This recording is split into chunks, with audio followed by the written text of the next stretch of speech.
अथ महेंद्र पर्वत पर अग्नि के साक्ष्य में मदनिका अर्थात चुड़ाला और शिखी ध्वज का विवाह। एक सुंदर कंदरा में पुष्प सैया पर दोनों का समागम। शिखी ध्वज की परीक्षा के लिए चुड़ाला द्वारा माया के बल से इंद्र का प्राकट्य, इंद्र का राजा से स्वर्ग चलने का अनुरोध, राजा के अस्वीकार करने पर परिवार सहित इंद्र का अंतर्धान होना।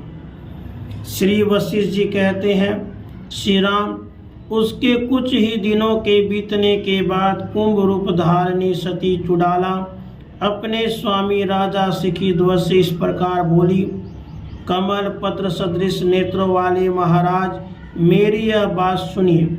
मैं प्रतिदिन रात्रि के समय स्त्री ही बनकर रहता हूँ, इसलिए मैं अपने इस प्रकार के स्त्री धर्म को सफल बनाना चाहता हूँ। इसके लिए विवाह द्वारा अपने को किसी योग्य पति के हाथों सौंप देने का मेरा विचार है। इस विषय में त्रिलोकी में केवल आप ही मुझे पति रूप से पसंद आ रहे हैं, अतः विवाह धर्म से आप सर्वदा रात्रि के समय पत्नी रूप में मुझे स्वीकार कीजिए। राजन, चारों ओर से सारी वस्तुओं में इच्छा अनिच्छा तथा तजनित फल का त्याग करके हम लोग इच्छा अनिच्छा से रहित हो गए हैं, अतः इस अभिष्ट कार्य को आप अवश्य संपन्न करें। तब शिखी ध्वज बोले, सखी, इस विवाह कार्य के करने से मुझे शुभ अथवा शुभ किसी प्रकार के फल की संभावना नहीं दिख रही है, अतः आपको जैसा रुचे वैसा ही कीजिए।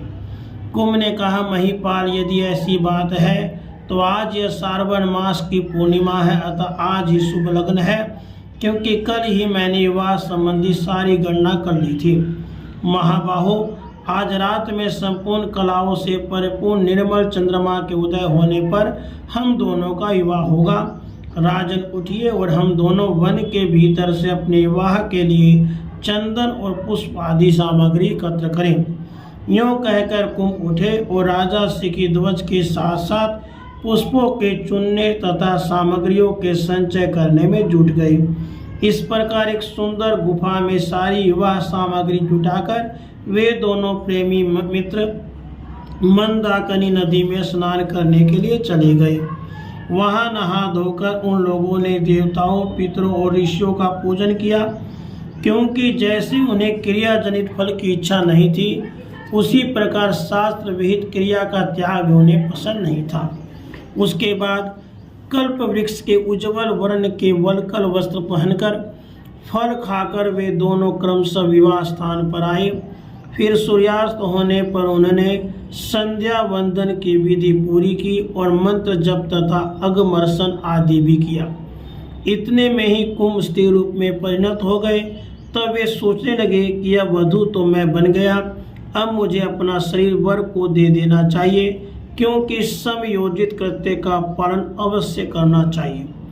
यह मैं वधू हूँ और आप मेरे मनोनीत वर सामने उपस्थित है। यह आपके परिणय का समय है, अतः आइए और मुझे ग्रहण कीजिए। यूँ विचार कर वह वर के समीप, जो सामने वन वेदी के निकट स्थित तथा उगते हुए सूर्य के समान तेजस्वी थे, गई और यूँ बोली, मानद, मैं आपकी भार्या हूँ, मेरा नाम मदनिका है, मैं आपके चरणों में यह स्नेहपूर्वक प्रणाम करती हूँ। नाथ, अब आप शास्त्रोक्त विधि के अनुसार अग्नि प्रज्वलित करके मेरा पानी ग्रहण कीजिए। श्री वशिष्ठ जी कहते हैं, रघुनंदन, उसके बाद उन दोनों ने वेदी के समीप खड़े हुए खंभों को फूल से लदी हुई लताओं से सजाया। फिर उस वेदी के मध्य भाग में अग्नि की स्थापना करके उसे चंदन की लकड़ियों से प्रज्वलित किया। जब लपटें निकलने लगी तब दक्षिण क्रम से उस अग्नि की प्रदक्षिणा की।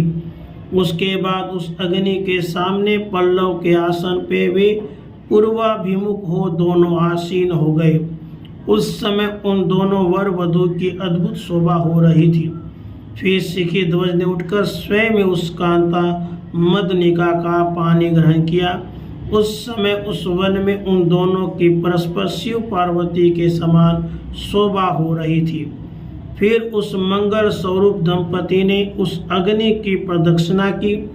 उन दोनों ने परस्पर एक दूसरे को अपना हृदय, जो प्रेम के लिए लोलुप तथा सर्वोत्तम ज्ञान से पूर्ण था, समर्पित कर दिया।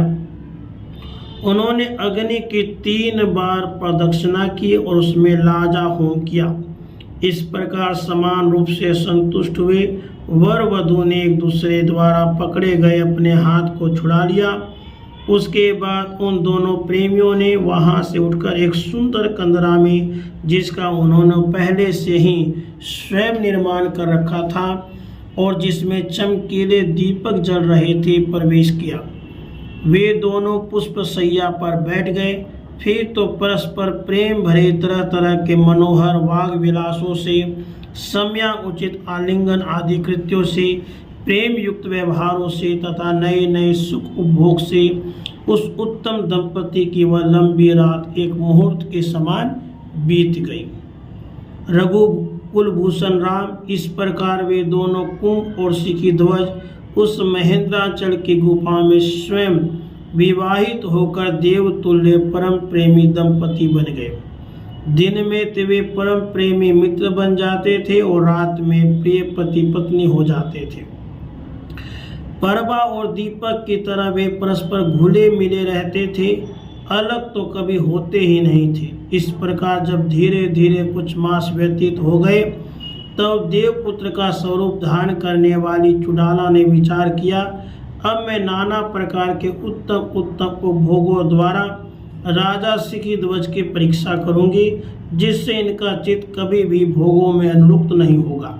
ऐसा विचार कर चुड़ाला ने अपनी माया के बल से उस वनस्थली में देवगणों तथा अप्सराओं के साथ पधारे हुए इंद्र को दिखलाया। परिवार सहित इंद्र को अपने निकट आया हुआ देखकर वनवासी राजा शिखी ध्वज उनकी विधिवत पूजा करके पूछने लगे। शिखी ध्वज बोले, देवराज, आपने इतनी दूर से यहाँ आने का कष्ट क्यों उठाया? आप जिस प्रयोजन से यहाँ पधारे हैं उसे बतलाने की कृपा कीजिए। इंद्र ने कहा, राजन, आपके गुणाधिक्य रूपी सूत्र ने हमारे हृदय को बांध रखा है, जिससे खींचकर हम आकाश से यहाँ आ गए हैं। महाराज, अब उठिए और स्वर्ग चलिए, क्योंकि वहाँ युद्ध के युद्ध देवता और देवांगनाएं आपके गुणों को सुनकर विस्मय विमुग्ध हो रहे हैं और वे सब के सब आपके शुभ आगमन की प्रतीक्षा में बैठे हैं। इसलिए आप पादुका, गुटिका, खड्ग और पारस आदि रसों को भी लेकर सिद्ध मार्ग से स्वर्ग लोक में चलना स्वीकार कीजिए। राजर से आप जीवन मुक्त तो है, अतः देवलोक में पधारकर आप अनेक प्रकार के भोग का उपभोग करें। इसी कारण मैं आपके पास आया हूँ। साधो, आपके समान जो संत महात्मा है, वे न तो प्राप्त हुए लक्ष्मी का तिरस्कार द्वारा अपमान करते हैं और न अप्राप्त की कामना ही करते हैं। महात्मन, जैसे भगवान नारायण के शुभ आगमन से त्रिलोक की पवित्र हो जाती है, वैसे ही आप बिना किसी विघ्न बाधा के स्वर्ग पधारें और वहाँ सुखपूर्वक विहार करें, जिससे वह स्वर्ग पवित्र हो जाए। शिखी ध्वज बोले, देवेंद्र, मैं तो सभी देशों को स्वर्ग शाही मानता हूँ, क्योंकि मैं जिस परमात्मा को स्वर्ग मानता हूँ उनकी सत्ता सदा सर्वत्र विद्यमान है। अतः मेरे लिए कहीं पर भी एक देशी स्वर्ग नहीं है। प्रभु, मैं सभी जगह संतुष्ट रहता हूँ और सभी स्थानों में विचरण करता हूँ। मेरे मन में किसी प्रकार की इच्छा तो है नहीं, अतः मैं सर्वत्र आनंद से परिपूर्ण रहता हूँ। इंद्र, इन्हीं सब कारणों से एक स्थान में स्थित रहने वाले किसी ऐसे एक देशी स्वर्ग में जाने की तो मैं इच्छा ही नहीं करता, इसलिए मैं आपकी आज्ञा का पालन नहीं कर सकूंगा। इंद्र ने कहा, साधु शिरोमणि, जिन्हें ज्ञातव्य वस्तु का ज्ञान प्राप्त हो गया है तथा जिनकी बुद्धि परिपूर्ण हो गई है, उनके लिए भोगों का उपभोग करना और न करना बराबर है। अतः आपके लिए भोग का सेवन करना उचित है। देवराज इंद्र के यूँ कहने पर जब राजा मौन हो गए, तब इंद्र ने कहा, राजन, जब आपकी ऐसी ही धारणा है तो मैं यहीं से चला जाता हूँ। यूँ कहकर राजन, आपका कल्याण हो, यह आशीर्वाद देते हुए इंद्र वहीं अंतर्धान हो गए। देवराज के दृश्य होते ही उनके साथ का देव समूह भी क्षण भर में अदृश्य हो गया। राधे कृष्ण, राधे